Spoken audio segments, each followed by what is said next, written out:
Hello comrades, welcome back to Kerbal Space Program. I'm Tommy Fritz the Great, and you join me in low Kerbin orbit with a new spacecraft that I've constructed in order to take us all the way out to the red wasteland of Duna.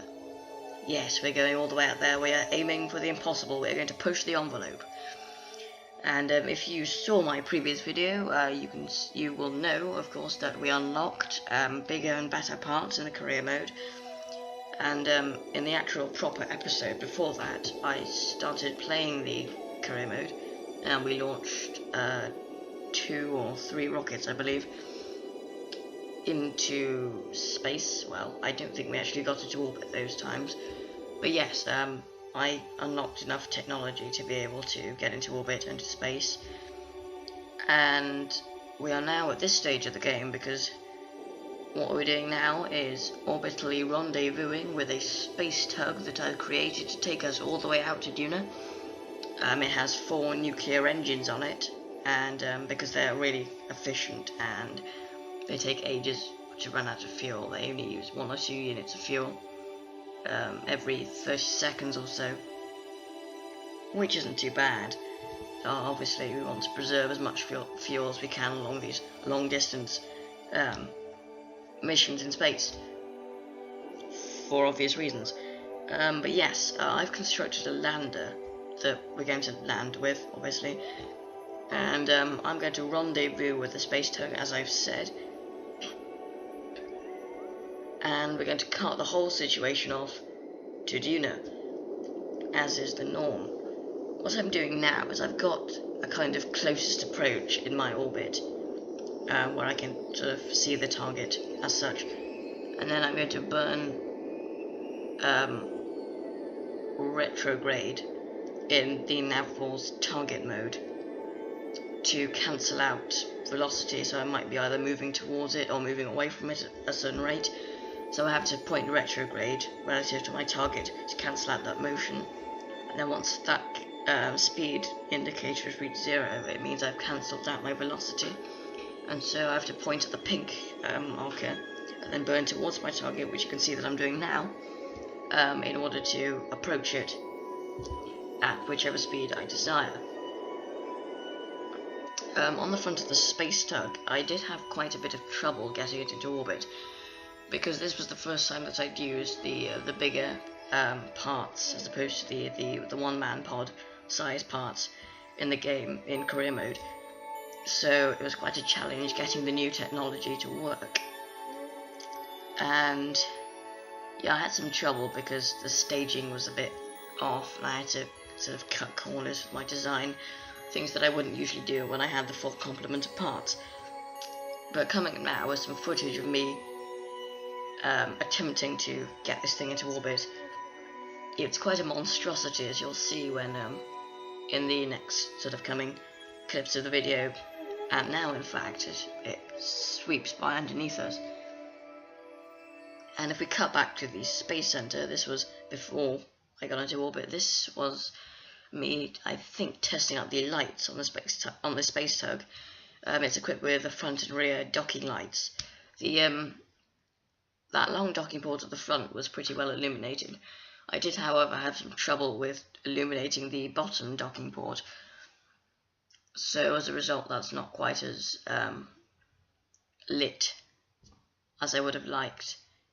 And you can see here that I just failed to get into orbit, and I'm sort of plummeting right back to Earth again, which obviously isn't too good. And yeah, the lighting engine went a bit mental there. That's why it's flashing. But yeah, I failed to get into orbit because I didn't have enough power from my transfer stage, which I was using a skipper engine, which didn't quite have the oomph after I'd separated the main stages to get me into orbit. And then here's re-entry. This actually looked pretty cool, and then I jettisoned the 4 outer fuel tanks with the nuclear engines on, and just let the whole shebang hit the water, like I did with the space station. And that piece of debris floating by in the background is, in fact, my transfer stage, which was just rendered completely useless once I started passing up my apoapsis and then falling back down. which was really annoying because I spent quite a lot of time designing this whole thing, and for it to fail spectacularly 2 or 3 times was pretty devastating. And here it is hitting the water. It could be quite loud. I'm expecting it to be pretty loud because that wasn't loud. I went back to the drawing board and I re-rigged the fuel setup, the fuel lines, added these 12 solid rocket boosters because that's just so Kerbal Space Program in the way that you design rockets. You just need more boosters and more power if in doubt. And then I sort of redid the whole asparagus staging style thing, which reminds me that I really need to do a tutorial on that sort of thing. Along with Orbital Rendezvous, I've got a kind of half tutorial coming up, but you know, asparagus staging is a very useful aspect of rocket design in KSP. As we cut back to the Duna lander, of course we managed to get it in orbit eventually, obviously, and I've just screwed this up completely and then soared straight past because I wasn't paying attention.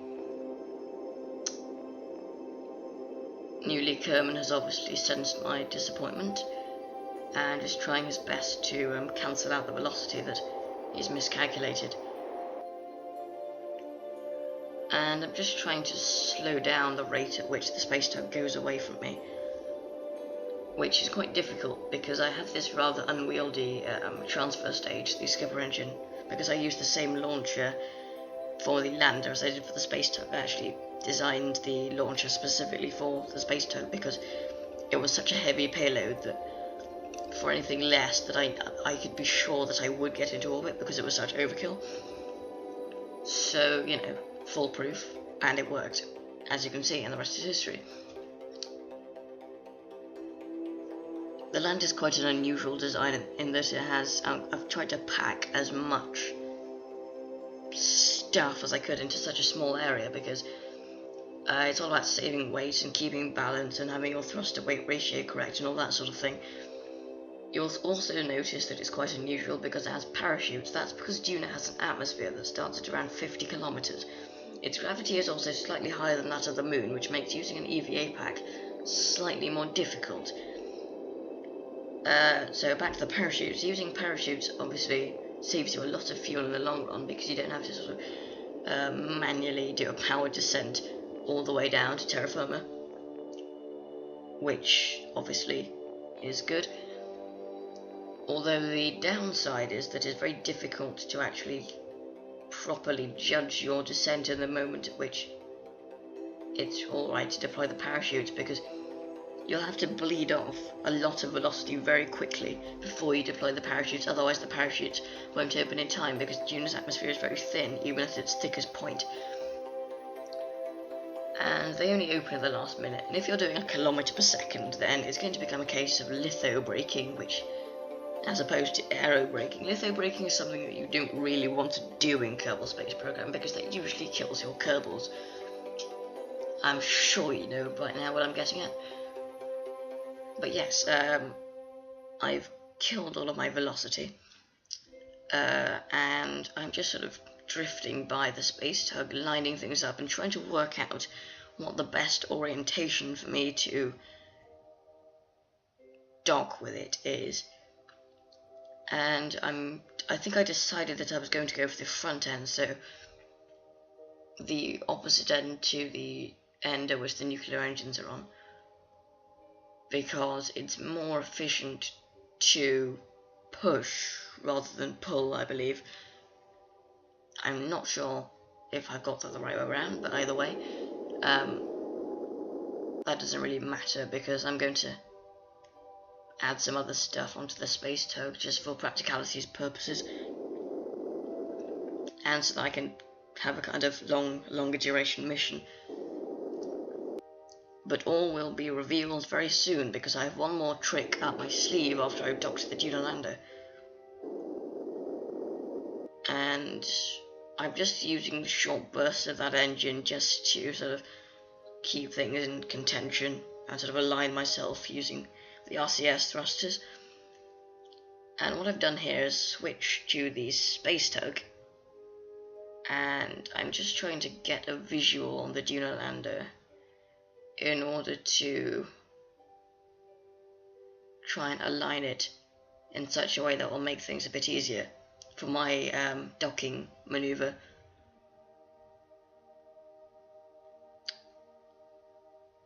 And if we switch back, I've now made my decision as to what I'm going to do, I think. So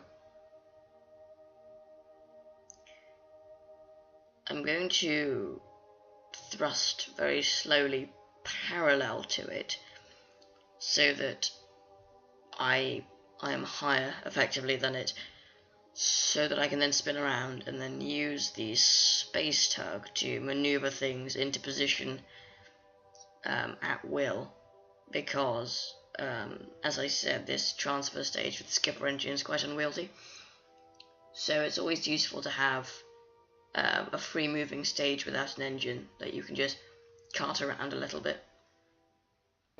So after docking, I cut out the docking maneuver because I had a kind of rather large lag spike.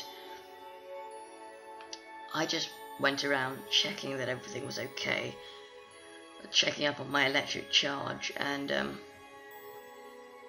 essentially just making sure that I was topped up on monopropellant, because that's one thing you always need to make sure you have enough of, which is monopropellant, something which I learned later on in this episode actually.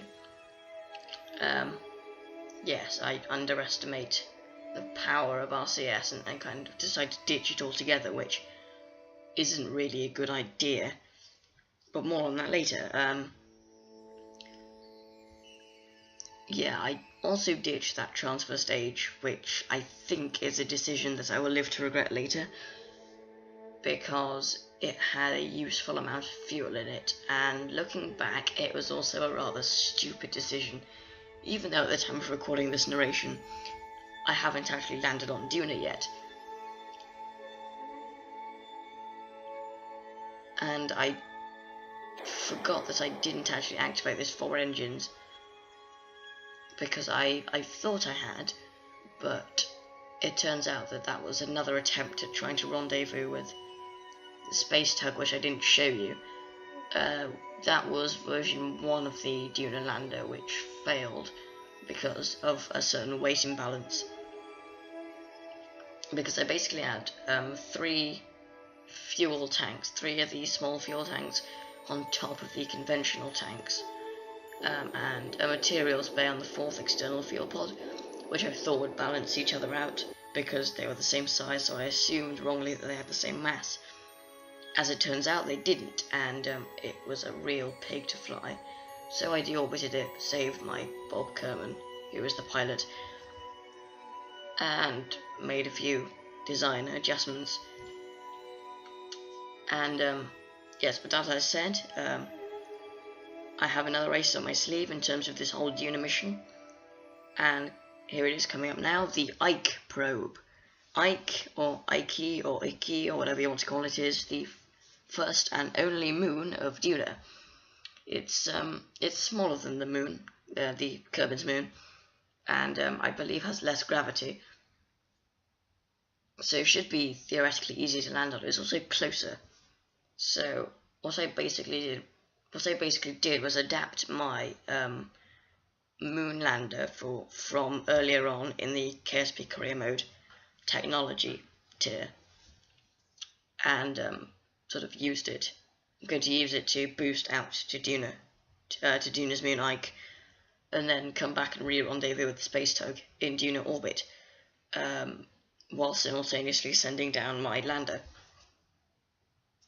which is an idea that I'm actually pretty pleased with myself, considering that we put a man on Duna and we get some science from Ike simultaneously, which is always a benefit.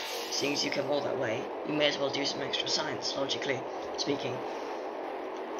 Here's a few highlights of the launch. Obviously, as I said, I used the same launcher for the space tug and the Duna lander, because I could be sure that it could get me into orbit. And this was the spacecraft that I was talking about, that I was referencing earlier, that I didn't actually put RCS on, which became a problem when I had to dock with it in the end, so some exuberant manoeuvring was required in order to connect the two spacecraft together. But yeah, this was a pretty bog standard launch. SRB jettison went well, 12 SRBs in fact. Something that I need to sort out because I haven't quite got to grips with the bigger parts yet. And I need to work out a more efficient way of creating a launcher rather than just whacking on loads and loads of boosters. I think once I unlock a few more of the more sophisticated parts, I can then begin, continue my usual style of building a rocket, as you've seen in episodes 2 and 3, well, 2 and 4 really, because I built the Stanislav Mark 1 and the Putin 4, the Minmus lander, and the one that went to the moon. I have 7 main cell engines and 12 SRBs. As you can see, that's quite a lot of engines that have ignited in my staging stack indicator on the left hand side of my screen there, which means I'm getting quite a bit of power. And we're going to fast forward now, I think, to SRB separation, which went particularly cleanly. I also followed that up with jettisoning the first 2 of the liquid fuel rockets out of the 6, which is coming up now. So there they go, separation was clean, and all was good, so we can continue with the mission and push to main engine cutoff as we soar out of the atmosphere. Something that's always good to see in Kerbal Space Program after some catastrophic failures. So after having 4 boosters remaining, all I had to do really was just sit and wait in order to launch into my rather aggressive, as you'll see, gravity turn, which I'm doing now.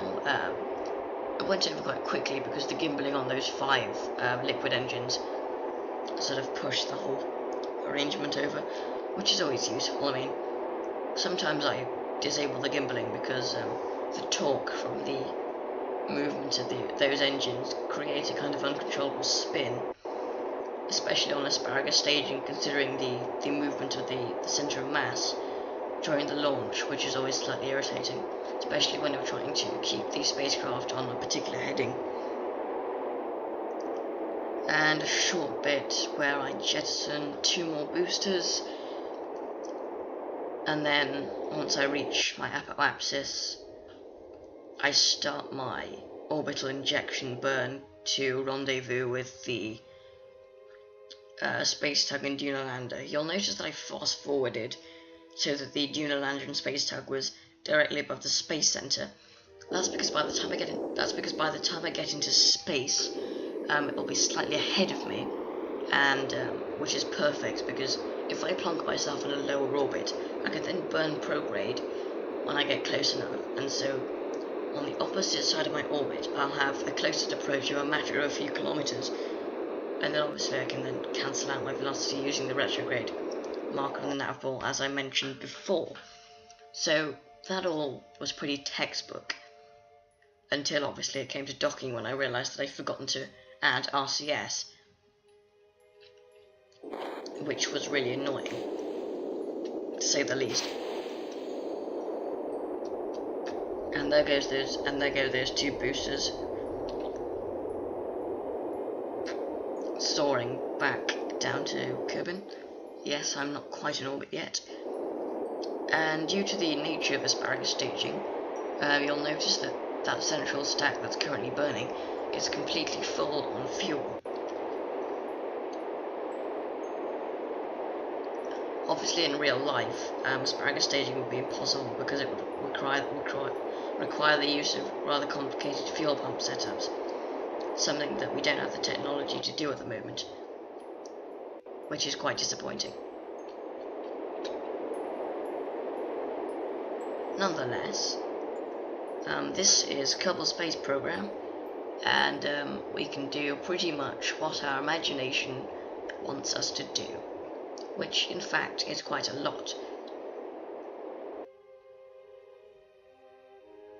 So I just got into orbit, and I sort of just did a kind of status check, made sure all of my fuel was draining correctly, and so I wasn't using any fuel that I shouldn't be using. Like, for example, it sometimes drains fuel from the lander for some reason, which is really annoying because it tries to use the biggest tank of fuel that lasts, which means that you don't realize that you haven't got any fuel in the landing stage, which sometimes comes as quite a shock when you actually need to use the lander.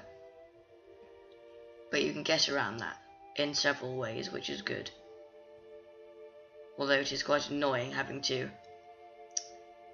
click the same buttons each time whenever you want to start your engines up, as you'll see as we progress with the mission.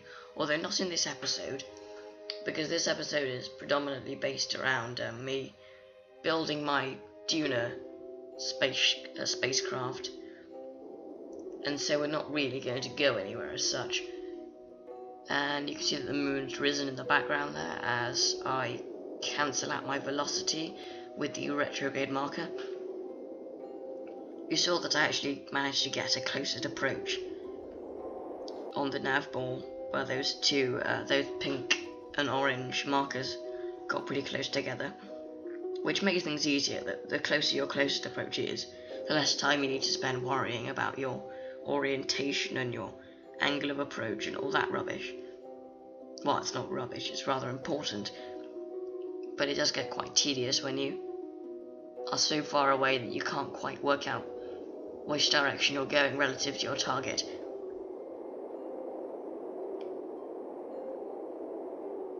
And I think my target's just coming to be on screen there.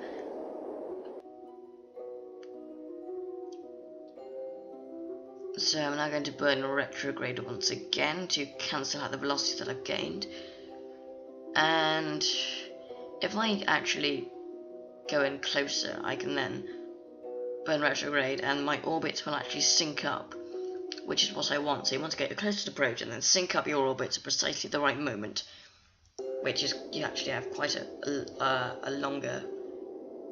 much longer margin for error and a much bigger time gap than you'll realise eventually as you do more and more of these dockings. And there you can see that I've actually dropped out of orbit, and then when I cancel out my velocity, I'll be in, I think I'll have synced up my orbits. As I said, I described the nature of that just now. So when I get a bit closer, I'm time warping right up to closest approach.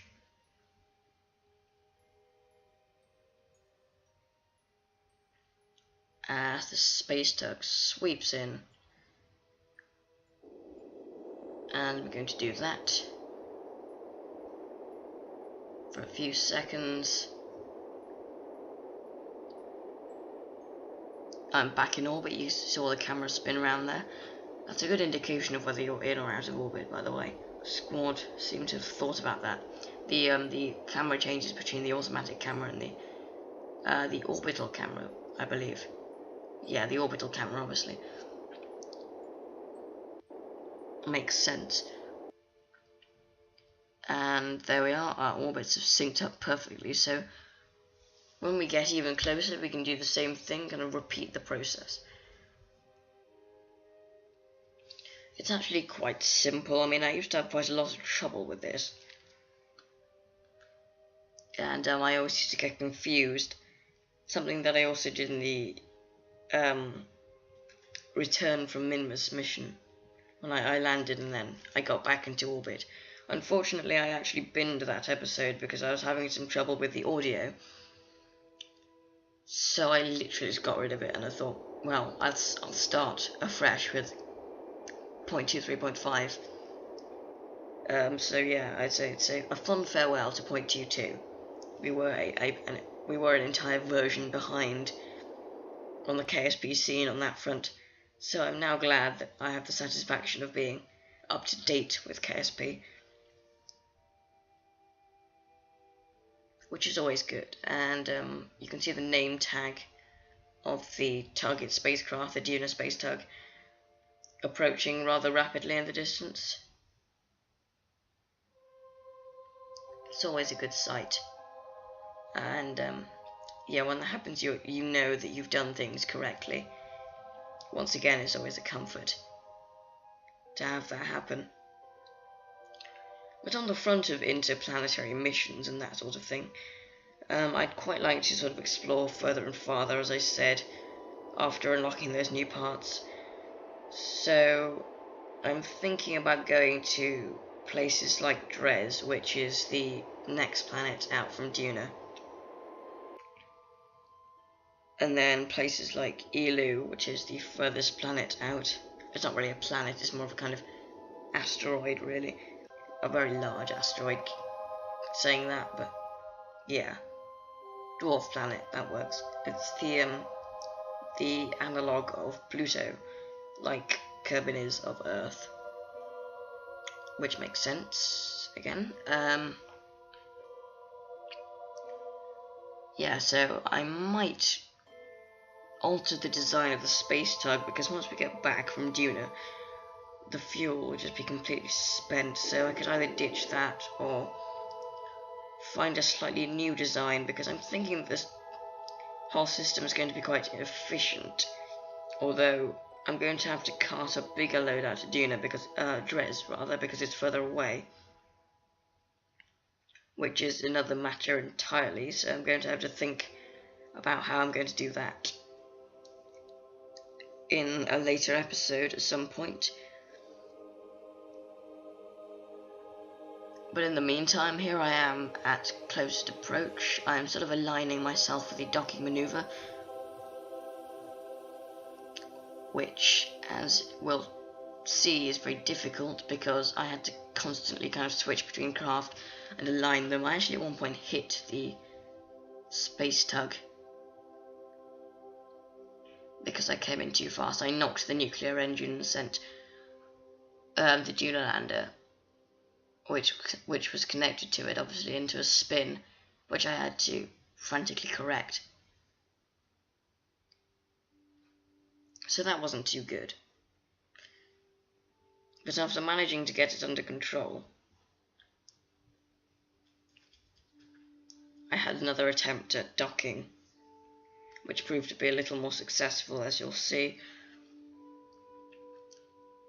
And yeah, I got really quite frustrated doing that because there were so many axes that I had to use in order to cancel out velocity and align myself, because obviously I didn't have RCS on the lander, as I've said many times. And I got really, really close at one point,